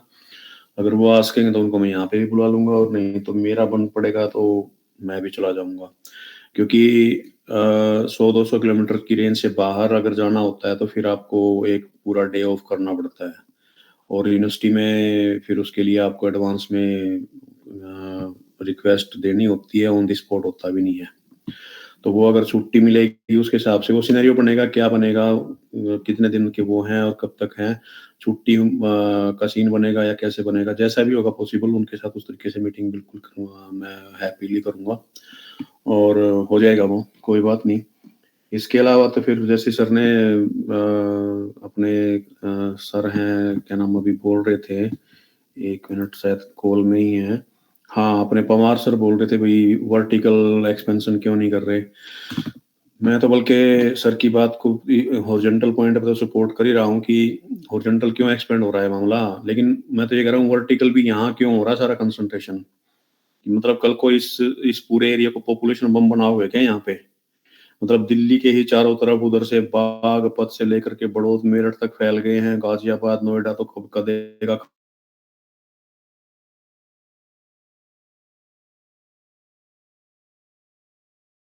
ये बढ़ी रही है। और यहाँ पे जो रोडों का जाल बनाने का मकसद हो रहा है वो तो पवार सर क्लियर है कि जो ये अडानी अंबानी का जो नजर है यहाँ की धान के कटोरे, अनाज का कटोरा बोलते हैं इस जमीन को, वेस्टर्न यूपी से लेकर के हरियाणा, पंजाब वालों ने तो कर लिया कंट्रोल में, पंजाब वाले ने तो धमका दिए, उनके हाथ में तो उधर वो पन्नू भी है, पन्नू ने बोल दिया सीएम को भाई यहाँ से अपना ये लैंड पुलिंग एक्ट हटाओ, तो हटा भी लिया, वहां तो हटा भी लिया। तो पंजाब तो निकाल लिया इन्होंने इनके पंजे से। उसी के गुस्से में तो फिर वहां पे वो अंधाधुंध बाढ़ छुड़वाई गई है। बाढ़ का पानी जो छोड़ा गया है ना, वो इसी गुस्से में छुड़वाया कि तुम्हारे हाथ से तो गया, अब इनका भी नाश कर दो। नहीं तो अगर उधर से वो धमकी ना आकर के लैंड पूलिंग का कानून वापस ना लेना पड़ता ना, इतनी बाढ़ ना आती पंजाब में। लेकिन फिर भी वो अपना कर रहे हैं, वो तो करके कंट्रोल, वो वहां तो अब अडानी अंबानी का चक्कर चलता नहीं है। अब हमारे वाले में अवेयरनेस ये है कि यहाँ पे जैसे जींद वालों ने तो कर रखा है, जैसे एक वहाँ 12,000 एकड़ की जमीन का जींद के एरिया में इसकी आईएमटी की बात हुई थी, तो वहां से भी इनका मामला नहीं जमा, वहां से भी उल्टे हटना पड़ गया इनको। तो लेकिन दिल्ली के चारों तरफ जो डिस्ट्रिक्ट है, चाहे यूपी के चाहे हरियाणा के, यहाँ पे ये पंजा ताबे हुए हैं अभी भी।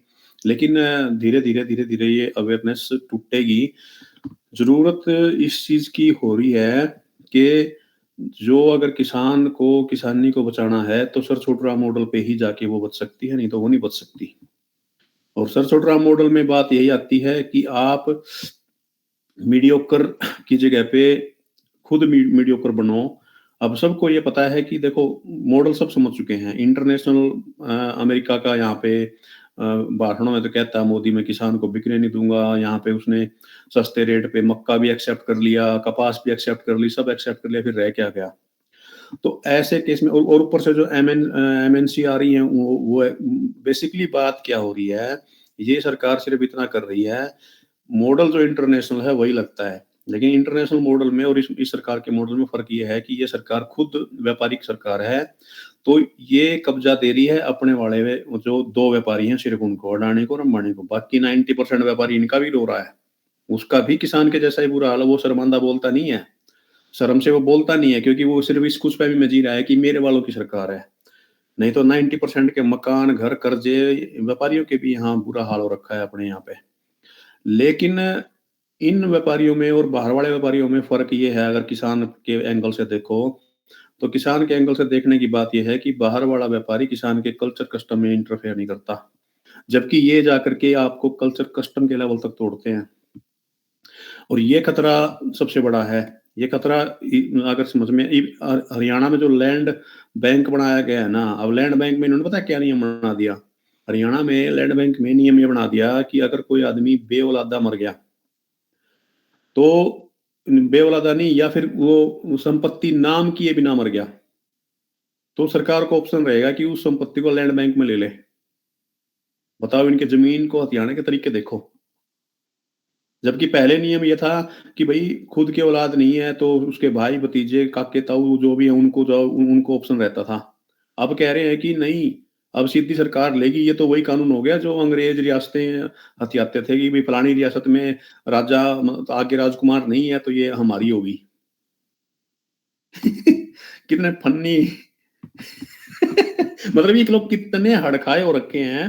हड़काए मतलब कितने उतावले, बेचैन, इनको कितनी वो ललक हो रखी है कि किसी भी तरीके से अगर ये यहाँ के किसान अगर तुम्हें सीधे तरीके से जमीन नहीं दे रहे हैं तो ये वाले तरीके ले आओ। Anyway, thank you.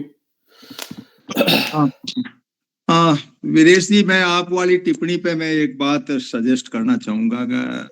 मनाराम जी ने भी कहा अवेयरनेस वाली बात है, आपने काफी लोगों ने कहा कि भाई ये चाह रहे हैं कि भाई किसी भी तरीके से हम लोग जो है वो उनको नेताओं को करें। देखो, हमारी जो संवैधानिक व्यवस्था है बड़ी एबनॉर्मल है। व्हीप का भी है और एक प्रधानमंत्री होता है, फिर कैबिनेट होती है। इन्होंने कानून सारे बना लिए, अब कुछ बचा कुछ नहीं है जिसके लिए हम बहुत ज्यादा कुछ अपना प्रयास करें। इन्होंने, रूपचंद जी ने कहा, एक डाइल्यूट कर दिए फॉरेस्ट को, आप 100 किलोमीटर अंदर ले और टूरिज्म को अंदर डाल दिया। कोई मतलब नहीं था लेकिन कर दिया। अब ये 7 सिस्टर्स है, वो तो 100 किलोमीटर में सारी समट लेगी।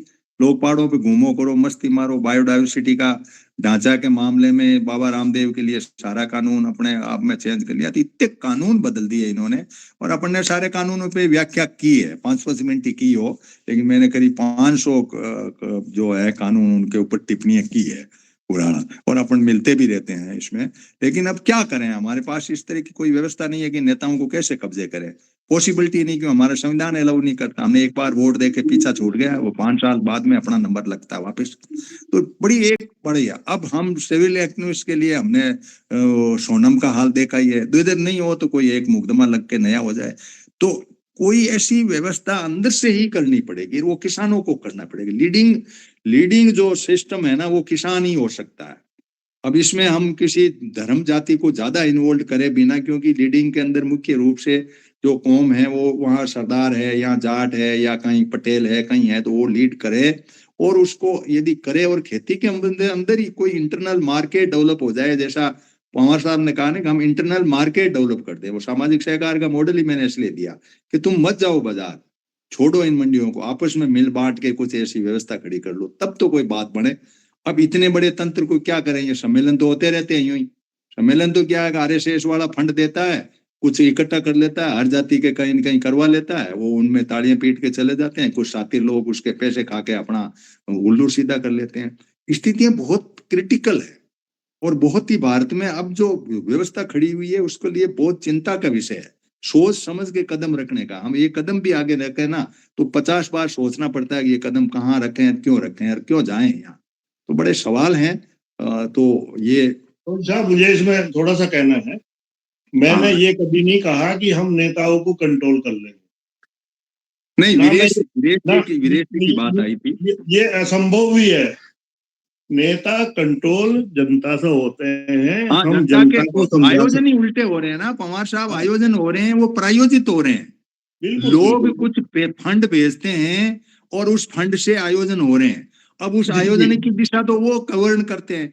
अपने मेरी आप सोच स्लो यही मोटो है, आयोजन हो।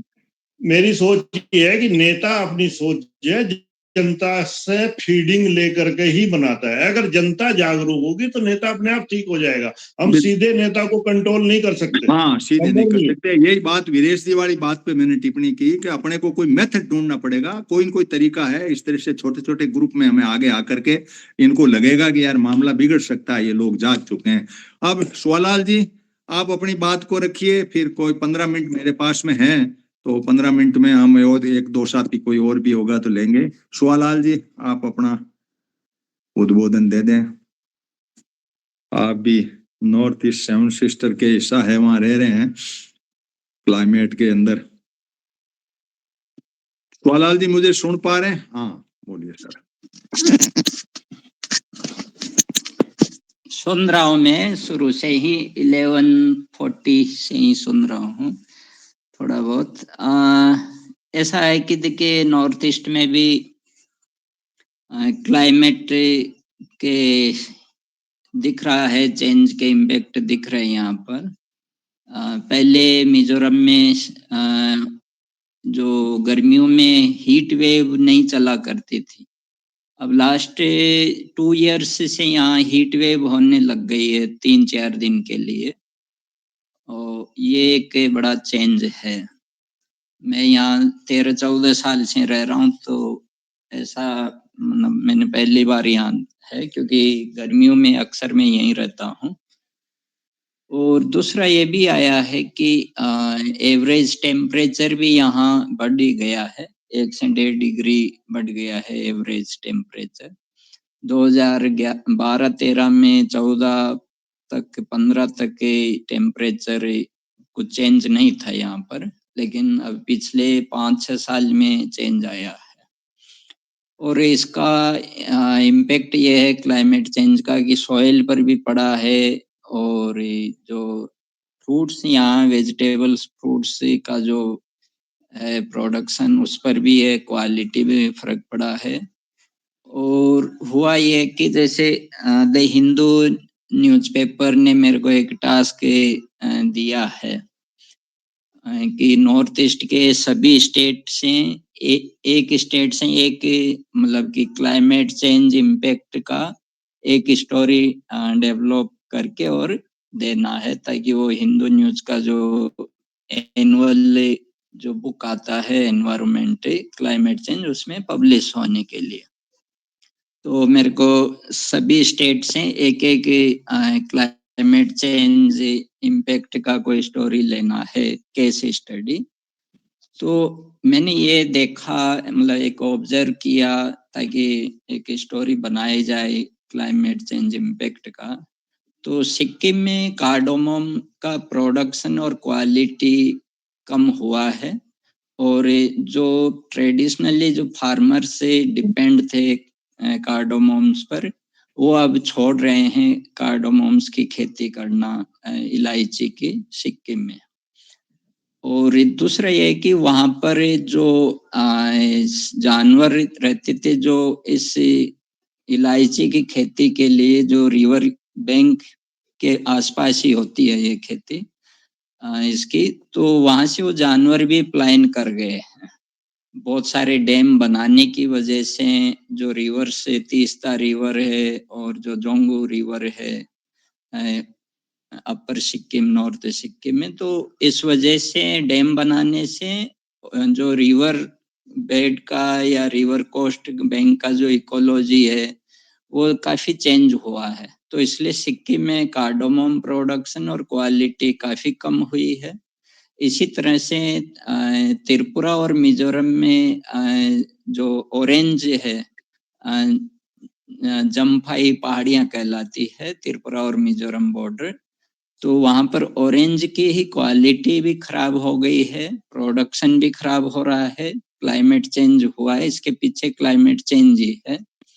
और इसी तरीके से आसाम में जो मिट्टी के बर्तन बनाते हैं वो बंद हो गए हैं आसाम में मिट्टी का बर्तन बनना, क्योंकि सोयल का जो एक क्वालिटी जो था वो काफी खराब हो गई है आसाम की। अब ये क्लाइमेट चेंज का ही वजह है, तो अब मिट्टी के बर्तन आसाम में बन नहीं पा रहे हैं, जो कम्युनिटी है वो बनाया करती थी वो सब छोड़ गए।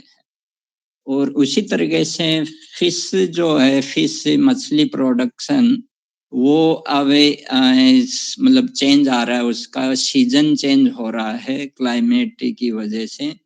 तो जो सीजन होता था वो 2-2 महीने, 1-1 महीने शिफ्ट हो गया है।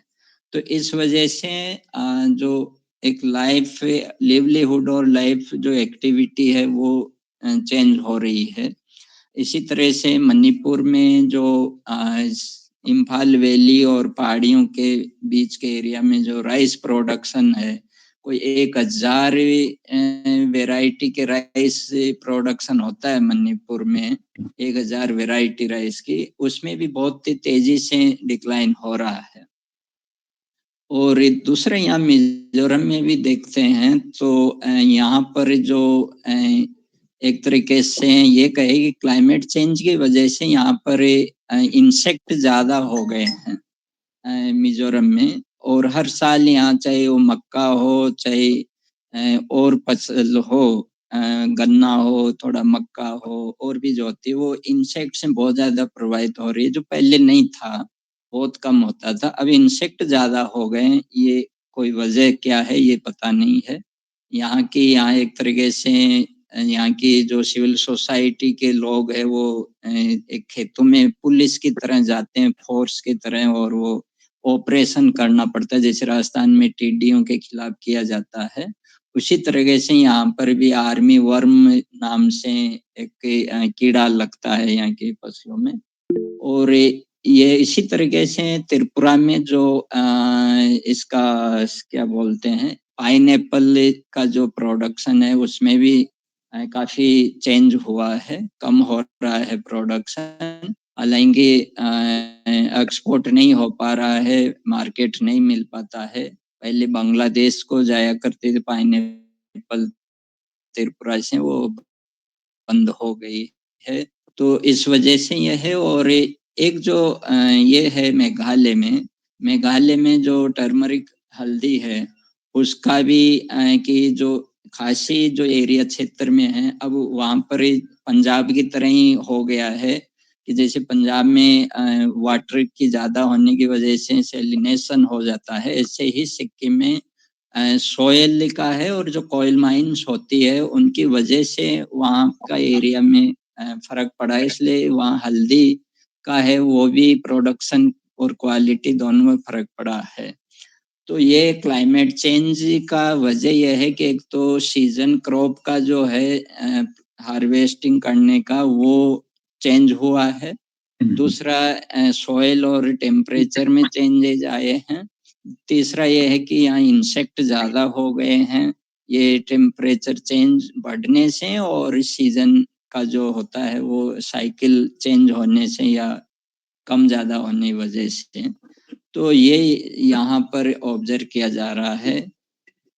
बाकी तो बहुत कुछ है कहने के लिए, लेकिन मेरे पास तो नॉर्थ ईस्ट से संबंधित एक मैं आपसे ये जानकारी चाह रहा था कि हल्दी का क्लस्टर बनाया था इन्होंने, 5 क्लस्टर बनाया। आप पहले भी अपनी मीटिंगें हो रखी है, इन्होंने कॉरपोरेट को क्लस्टर बना करके कुछ फ्रूट बनाना वगैरह उधर दिए थे, तो हल्दी उसके साथ अटैच था। अंगूर था, उसमें सेव थी कश्मीर वाली शोपिया से यहाँ, और हल्दी का यहाँ था।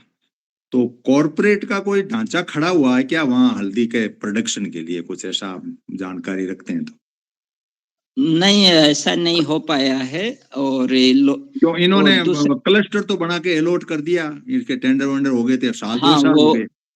वो तो किया है, लेकिन एक प्रॉब्लम यहाँ ये है कि प्रॉब्लम ये आ रहा है कि जो लोकल कम्युनिटी क्या कर रही है कि अपनी तरह यहाँ नहीं है ना, यहाँ की कम्युनिटी है वो कोई सप्लायर मिडिलमैन की तरह नहीं चाहती है, वो सीधा ही करती है कांटेक्ट। तो इस वजह से ये नहीं चाह रहे, मेघालय में लोग नहीं चाह रहे हैं, इसलिए हो तो गया है वो क्लस्टर, लेकिन जो एक सप्लायर जो एक होता है ना, सप्लाई करने वाला है या स्टॉक करने वाला है, स्टोरेज करने वाला है, वो लोगों को ये लोग स्वीकार नहीं कर रहे हैं मेघालय में, जो नहीं, खासी। ये जो अमित शाह का मॉडल है ना पैक्स वाला, वो हो रहा है तो अभी तक वहाँ नॉर्थ ईस्ट में पहुंचा नहीं होगा। प्राइमरी एग्रीकल्चर क्रेडिट सोसाइटी के नाम से ये लोनिंग करके क्लस्टर बना, ये जो कॉर्पोरेट है ना वो साइड में बैठा बैठा अभी सर्वे कर रहा, देख रहा है कौन सा माल कहाँ से मुझे कब्जे करना।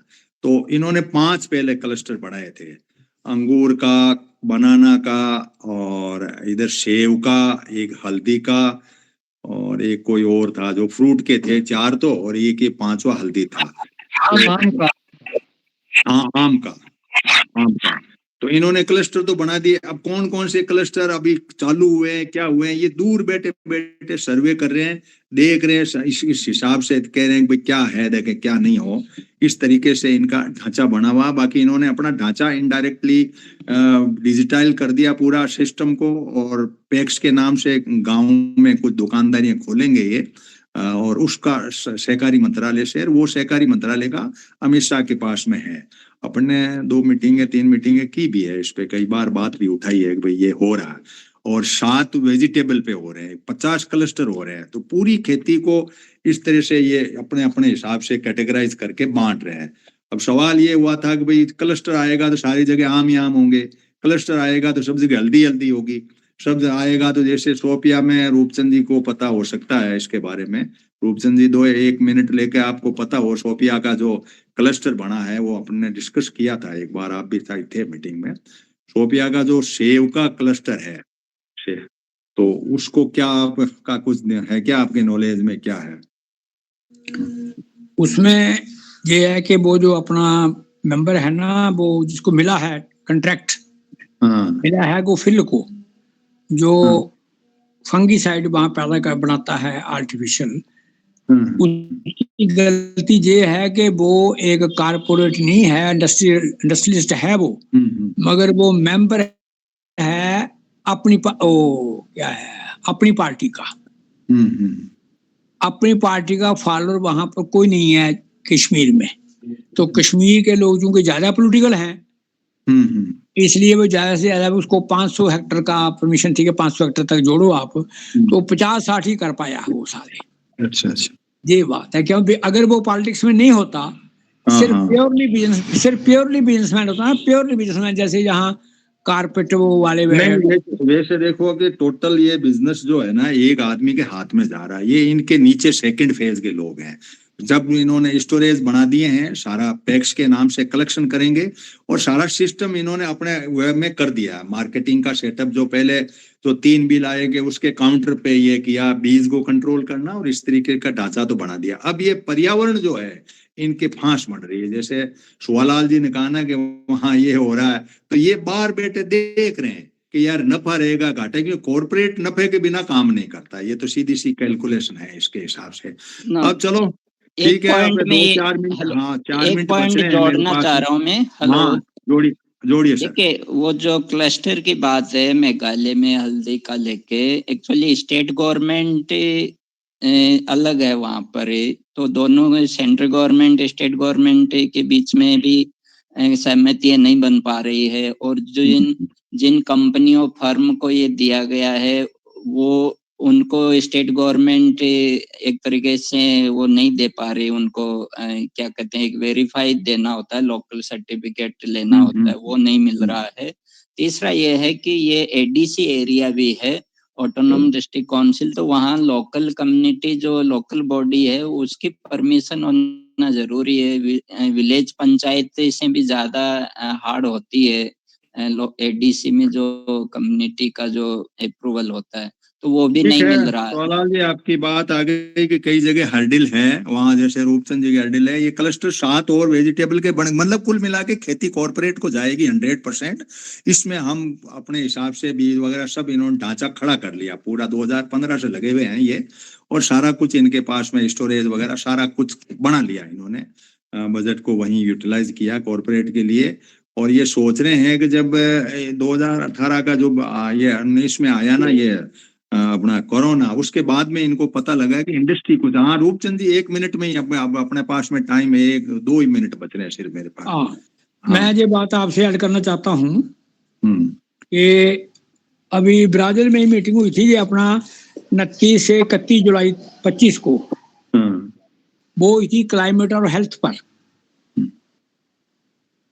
कि क्लाइमेट चेंज से, वार्मिंग से ह्यूमन हेल्थ, क्लाइमेट वार्मिंग से एग्रीकल्चर, क्लाइमेट वार्मिंग से हार्टिकल्चर, और क्लाइमेट वार्मिंग से सी का और सब का के बगाड़ कैसे होगा, इस सब के इशू को डिस्कस करने के लिए एक इसकी प्रेपरेटरी मीटिंग रखी थी। और जो उसने प्रपोजल रखा था वो यही रखा था कि क्लाइमेट और ह्यूमन हेल्थ को लिंक करके अगर सारी परस्पेक्टिव को देखा जाए तो दुनिया बदल जाती है।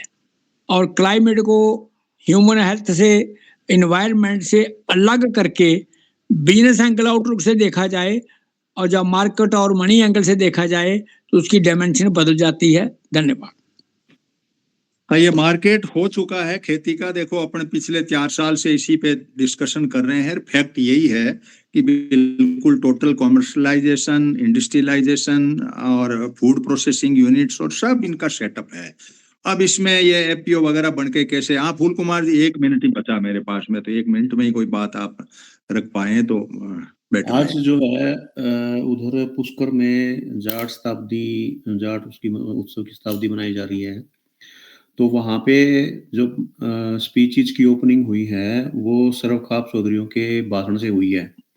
और उसमें जो सबसे पहला भाषण हुआ है वो दादा जो ओम प्रकाश धनखड़ जी हैं, जो अपने मेवात में जो जुलाई 2023 में ये सो कॉल्ड दंगे करवाना चाहते थे हिंदू मुस्लिम के, उनको रोकने में जो सबसे आगे थे, उनके भाषण से हुई है। और उन्होंने वहां पे उजमा की फिलोसफी का सारा बाय नेम बोल के जिक्र करते हुए बातें रखी है उन्होंने। वीडियो भी आ गई उनकी मेरे पास, चलो बाद में शेयर करता हूँ आप लोगों के साथ। धन्यवाद। तो आप कहने का ये है कि का खाप हो, मतलब कहने का ये है कि खाप हो या किसान यूनियन हो, हम तो बैक एंड पे रह के ही इन चीजों को अपने जो समाज में ऐसे लोग हैं जो इन चीजों को समझने जरूरी है, वो समझते हैं और समझ के फिर वो इन चीजों को आगे लेके जा रहे हैं। तो ये आज का दादाजी का भाषण उसी का एक एग्जाम्पल है। Thank you. चलो ठीक है, बहुत बहुत धन्यवाद आप सभी का जुड़ने का। कुछ साथियों को मैं समय नहीं दे पाया, इसके लिए माफी चाहूंगा मैं। कई कारण हो जाते हैं कि कई बातें सम अप करने के लिए रिकॉर्डेड सेशन में उन लोगों के व्यूज लेने बहुत जरूरी हो जाते हैं। तो बहुत ही बहुत धन्यवाद।